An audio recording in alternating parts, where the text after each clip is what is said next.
नमस्कार, मैं हूं आपके साथ मयंक। आज 27 तारीख है और इस वक्त की सबसे बड़ी खबर, अमेरिका ने ईरान के सिरी आइलैंड पर टॉम हॉक मिसाइलों से हमला किया है।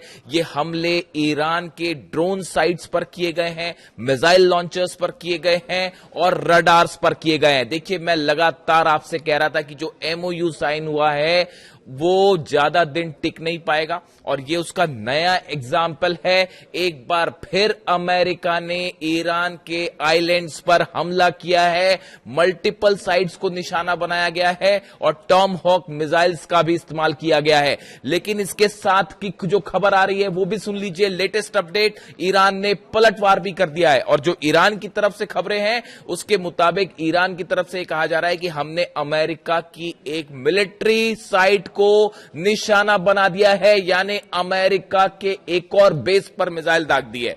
इस तरह की खबर ईरान से आ रही है। पहले हमले किए अमेरिका ने, अमेरिका की तरफ से हमले होते हैं आइलैंड्स पर ईरान के, और उसके बाद बिना वक्त गवाए ईरान ने करारा जवाब दे दिया है, पलटवार कर दिया है और एक अमेरिकी बेस पर मिसाइल्स दाग दिए।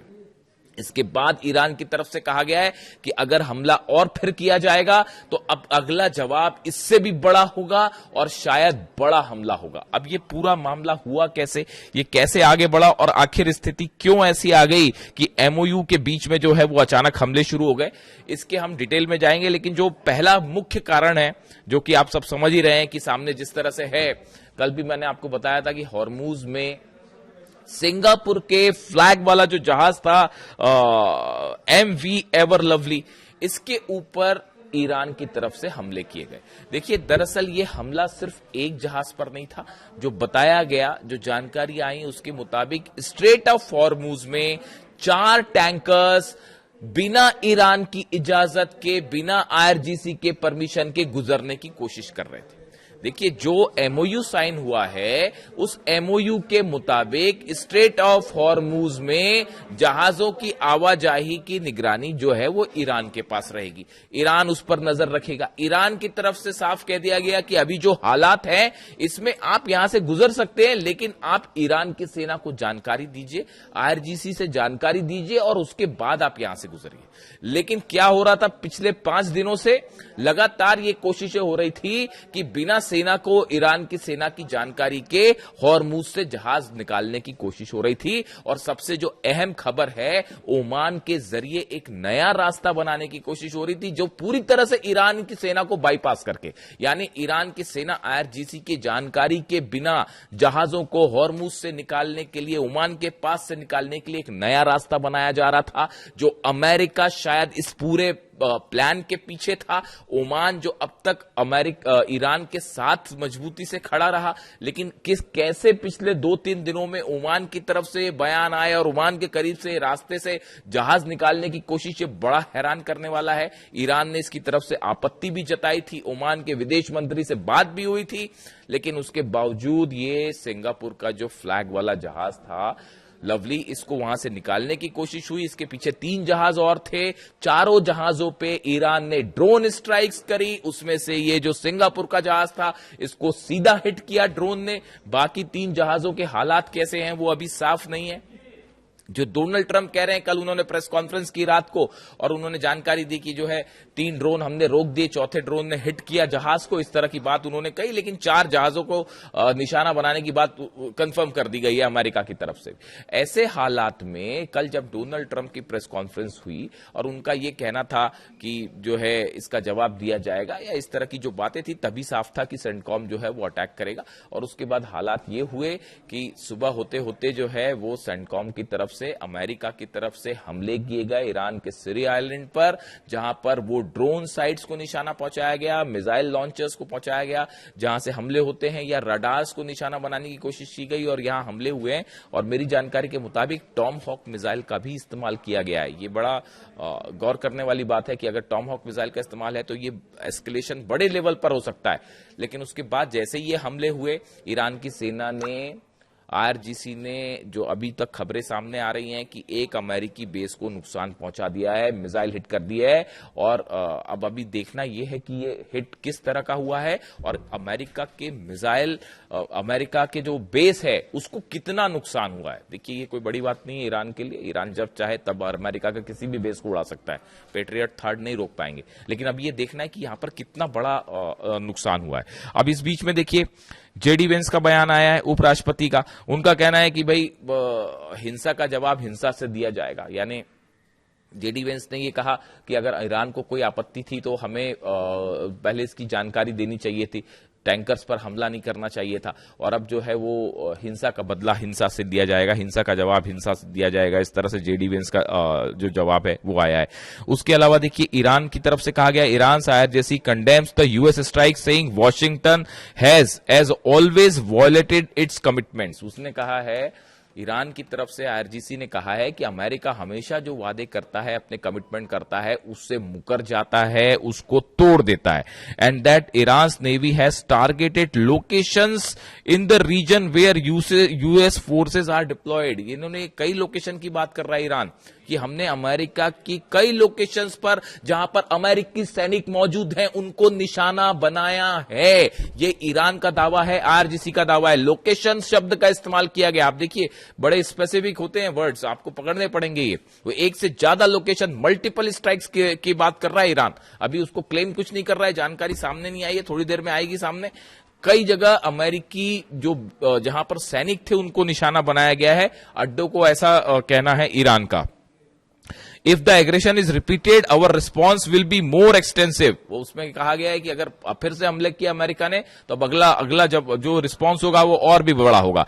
Ibrahim Azizi, head of the Iranian parliament's national security committee, says on X that US president Donald Trump has shown he has no commitment to the principles of negotiations और अ सीज फायर। देखिए ये इब्राहिम अजीज साहब जो हैं, ये इनका ये कहना है कि डोनाल्ड ट्रंप का ये जो एमओयू साइन हुआ इसको लेकर उनका कोई कमिटमेंट नहीं है। सीज फायर को लेकर वो हमेशा धोखा देते हैं, अपनी बात से मुकर जाते हैं। ये कहना ईरान का, यानी ईरान का देखिए जीरो ट्रस्ट है अमेरिका के ऊपर, जीरो विश्वास। यही बात जो है अली खामनेई साहब ने कही थी कि कभी भी अमेरिका की बात पर विश्वास नहीं किया जा सकता। देखिए मैं बार बार आपको ये बात बोलता हूं, हर बार की कहानी है ये कि अब एमओयू हो गया, अब सीज फायर हो गया, फिर बीच में हमले हो गए। ये सब कुछ ऐसा ही हो रहा है। वो इजराइल के जहाज मंडरा रहे हैं ईरान के बॉर्डर के करीब। हकीकत आप जानना चाहते हैं, देखिए बड़े बड़े पत्रकार दावे कर रहे हैं कि अब जो है वो डील हो गई है, अब शांति हो जाएगी और नेतन्याहू का सरेंडर हो गया। ऐसा कुछ नहीं है। नेतन्याहू और ट्रंप के बीच में कोई लड़ाई नहीं है। बड़ा प्लान तैयार है ईरान को हिट करने का। इलेक्शंस खत्म होंगे अमेरिका में, बड़ा हमला होगा ईरान पर और पिछली बार से बड़ा हमला होगा। पुतिन की तरफ से यह अलर्ट किया गया ईरान को, चीन की तरफ से अलर्ट किया गया ईरान को कि बड़ी जंग की तैयारी करिए, ये 40 दिन से बड़ी जंग होने वाली है। हकीकत यह है, इजराइल के जेट्स ईरान के बॉर्डर पर मंडरा रहे हैं और जब चाहेंगे तब हमला कर देंगे, फिर से जंग शुरू हो जाएगी। और ईरान इस बात के लिए तैयार बैठा है। ईरान अच्छी तरह से समझ रहा है किसकी क्या मंशा है। आप देख लीजिए एमओयू को लेकर तमाम बातें, तमाम चर्चाएं हो रही है। आप मेरे को बताइए ये बात। मार्को रूबियो, अमेरिका के विदेश मंत्री मार्को रूबियो, आप देखिए गल्फ कंट्रीज की जितने हैं सबकी उन्होंने यात्रा की, तमाम विदेश मंत्रियों से मुलाकात की। बहरीन में बैठक के बाद जो जीसीसी और अमेरिका, जो गल्फ कंट्रीज और अमेरिका के बीच में जो बैठकें हुई, उसके बाद जो बयान आया उसमें कहा क्या गया कि ईरान की मिसाइलों से खतरा है, ईरान की मिसाइलों पर लगाम लगानी चाहिए। अब देखिए मिसाइल का उस 14 एमओयू में कहीं पॉइंटर में कहीं जिक्र नहीं था, लेकिन नेतन्याहू डर रहे हैं कि जब तक मिसाइल है तब तक कोई बाल बाका नहीं कर सकता, ईरान से कोई पंगा नहीं ले सकता, मिसाइल के मार के हालत खराब कर देगा ईरान। तो फिर क्या किया जाए? तो अब धीरे से वो मिसाइल को कैसे करके जो है उस एमओयू का हिस्सा बनाया जाए, कैसे मिसाइलों को भी जो है इस डील का हिस्सा बनाया जाए, मिसाइलों पर कैसे लगाम लगाई जाए। तो उसका तरीका क्या है? अब जितने अरब देश हैं उनसे बात करके शुरू हो गया। अरब देश भी कह रहे हैं कि हाँ नहीं, मिसाइल तो खतरनाक है, मिसाइल पर रोक लगनी चाहिए। ये साजिश होती है कि एमओयू पर आप हटके नई शर्तें उसमें जोड़ने की कोशिश। ये बात क्या ईरान को समझ नहीं आ रही? एक एक बात समझ में आ रही है कि किस तरह से आप जो है एमओयू की मूल शर्तों से हटने की कोशिश कर रहे हैं, उसमें नए चीजों को जोड़ने की कोशिश कर रहे हैं। यही अली खामनेई साहब कह रहे थे, हमेशा वो यही कहते थे कि आप जो है पहले से तय कर दोगे क्या करना है, फिर कुछ शर्तें रखोगे, फिर उसमें एक्स्ट्रा चीजें जोड़ने लगोगे। मिसाइल वाला मामला यही है जो जीसीसी की बैठक के बाद प्रस्ताव आया। आप देखिए 300 अरब डॉलर को लेकर जो बात है, क्या कहीं लिखा हुआ उसमें कि अमेरिका से अनाज खरीदेगा ईरान? कहां लिखा है एमओयू में? बताइए। मैंने तो रट डाला एक एक पूरा एमओयू, जितना एक एक पॉइंटर्स जो है, कौन से पॉइंट में क्या लिखा है, उसका क्या एक्सप्लेनेशन हो सकता है, कैसे वो, मैंने एक एक चीज रट डाली है जब से ये एमओयू साइन आया है। 14 पॉइंटर्स जो आए उसमें 300 अरब डॉलर में कहां लिखा है कि ईरान जो है वो अमेरिका से किसी भी तरह की कोई चीज खरीदने को बाध्य है? डोनाल्ड ट्रंप क्यों पीछे पड़े हुए हैं कि अनाज खरीदिए, अनाज खरीदिए हमसे? ईरान खरीदे नहीं खरीदे, ईरान क्या करे वो ईरान डिसाइड करेगा। आप कौन होते हैं डिसाइड करने वाले कि उससे अनाज खरीदना नहीं खरीदना? ये कौन सा एमओयू हुआ, ये कौन सी शर्त हुई? इसीलिए ईरान कहता है कि आप जब सामने वाले की इज्जत नहीं करेंगे तो फिर इज्जत नहीं मिलेगी आपको। आप जैसा टिट फॉर टैट, हमला करोगे तो हमला मिलेगा। तीसरा पॉइंट आप देखिए यूरेनियम को लेकर, यूरेनियम को लेकर उसमें यह साफ लिखा है एमओयू में कि आगे जब बातचीत का दौर होगा 60 दिन का, तब ये फैसले लिए जाएंगे कि वहां पे इंस्पेक्टर्स अंदर जाएं या नहीं जाएं, आईएईए के क्या मैकेनिज्म बनता है, ये तो चर्चा के बाद होगा ना भाई। ये पहले से ही तय कर लिया कि नहीं, हाँ सब कहने लग गए, कि जेडी वेंस भी कहने लग गए, ट्रंप भी कहने लग गए कि हाँ नहीं बस अब अंदर इंस्पेक्टर भेजने हैं, बाकी कोई शर्त पूरी मत करिए आप। वो जो 12 अरब डॉलर आने वाले हैं वो मत दीजिए आप, 300 बिलियन मत दीजिए आप, लेकिन चर्चा वहां नहीं, इंस्पेक्टर अंदर भेज दिए जी। ईरान बैठा हुआ है, ईरान मान लेगा इस बात को ना कि आपके अपने न्यूक्लियर साइट्स पे आपके आईईए के इंस्पेक्टर्स आ जाएं और लोकेशन सब चीजें पता। अरे देखिए साहब ऐसा है, ये एमओयू जो है ये निहायती कचरा डॉक्यूमेंट है और इसको जिस दिन चाहेंगे डोनाल्ड ट्रंप और जिस दिन चाहेगा नेतन्याहू वो खत्म हो जाएगा। वो कोई अभी देखिए हो गया हमला 1 मिनट में, कोई कौन सी बड़ी बात है? अब यही एस्केलेशन हो जाए, यही एस्केलेशन हो जाए, 2 मिलिट्री बेसिस पे वहां हमले हो जाए, 2 यहां साइट्स पे हमले हो जाए, फिर जंग शुरू। कितना टाइम लगेगा जंग शुरू करने में?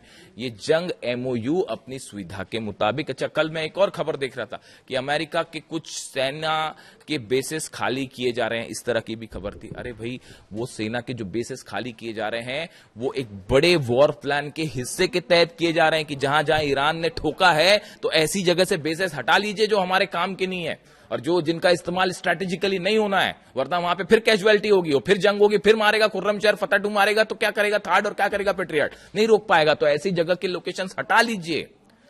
जो सैनिक ऐसे हैं, जो बेसिस ऐसे हैं जो कि काम के नहीं हैं, जो कि वॉर में ज्यादा इस्तेमाल नहीं हो सकते हैं, इनको खाली करिए ताकि कैजुअलिटी कम हो। और इसके साथ हकीकत यह है कि जो पुराने सोल्जर्स तैनात थे मिडिल ईस्ट में उनको हटा लिया गया है, उनको वापस भेजा जा रहा है, नए सोल्जर्स भेजे जा रहे हैं जो कि इस समय वॉर में काफी लंबे समय से तैनात थे यहां पे, थक चुके हैं जो लड़ लड़ के। अब ईरान की सेना से लड़ोगे तो क्या होगा? फिर यही होगा। तो वो उनको हटाया जा रहा है, नए जो है सोल्जर्स भेजे जा रहे हैं, नए रिक्रूटमेंट्स हो रहे हैं। और दूसरा जो है नए फ्यूल टैंकर्स इजराइल पहुंचने शुरू हो गए, नए लोकेशंस पे नए जहाजों को तैनात किया जा रहा है। ये देखिए बड़े डेवलपमेंट्स है। F-35 का एक बड़ा कंसाइनमेंट ऑर्डर कर दिया अमेरिका ने कि नए जहाज बुलाइए भैया, गिर गए बड़े सारे। तो अब ये देखिए ये तेजी से चीजें इंडिकेशन कर रही हैं बड़ी जंग की तरफ मामला आगे बढ़ रहा है। अब हकीकत यह है फिलहाल कि अमेरिका की तरफ से मिसाइल्स दागी गई हैं, ईरान की तरफ से जो दावे हो रहे हैं कि हमने मिलिट्री बेसिस पे कई जगह मिसाइल्स दाग दिए हैं, हॉर्मूज बंदी है। आप हॉर्मूज को देखिए, ऐसा है हॉर्मूज को खुलना नहीं खुलना वो ईरान पर डिपेंड करता है। आप अगर ईरान के साथ चालाकी करेंगे, दगाबाजी करेंगे तो फिर नतीजा सामने है और वहां से कोई भी जहाज ईरान की सेना की परमिशन के बिना तो आप नहीं निकल सकता। और ये तमाम जो बातें हैं कि अमेरिका ने अपने जहाज पीछे हटा लिए, ऐसा कर लिया, कुछ नहीं हट गए, सब वहीं के वहीं खड़े हैं साहब। 2 किलोमीटर आगे पीछे हुए होंगे, उससे ज्यादा और कोई फर्क नहीं पड़ता। पूरे के पूरे वॉरशिप्स अमेरिका के जंगी जहाज सब वहीं खड़े हुए हैं। ईरान की फोर्स भी सामने खड़ी हुई है। जो जहाज निकल रहे हैं वो ईरान की परमिशन से। देखिए हालात ऐसे थे, पूरी दुनिया की इकॉनमी चरमरा जाती है अगर तेल बाहर नहीं निकलता तो। और रूस पे हमले हो रहे हैं, वहां देखिए रूस को दबाना है। रूस के ऑयल पॉइंट्स पे जो है 100 से ज्यादा रिफाइनरीज पे हमले हो गए हैं, ऑयल सेंटर्स पे पिछले 1 हफ्ते के अंदर। तो वो रूस का तेल मार्केट में नहीं आएगा, तो ईरान के तेल को कैसे भी करके जो है बाकी जो तेल फंसा हुआ है उसको मार्केट में लाना जरूरी है, वरना पूरी दुनिया का तेल बैठ जाएगा, दाम आसमान पहुंच जाएंगे, हालत खराब हो जाएगी। तो रूस पर दबाव बना रहे हैं तो ठीक है, दूसरी तरफ से तेल खोला जाए, इसलिए हॉर्मुज खोला गया था, डील को आगे बढ़ाया गया। तो भाई इतनी सच्चाई है और कोई सच्चाई नहीं। अब दोनों फ्लैश पॉइंट पे आमने सामने हैं। जैसी अपडेट आएगा किसको कितना नुकसान हुआ और क्या हालात है हॉर्मुज में, आप तक अपडेट पहुंचाऊंगा। Thank you so much.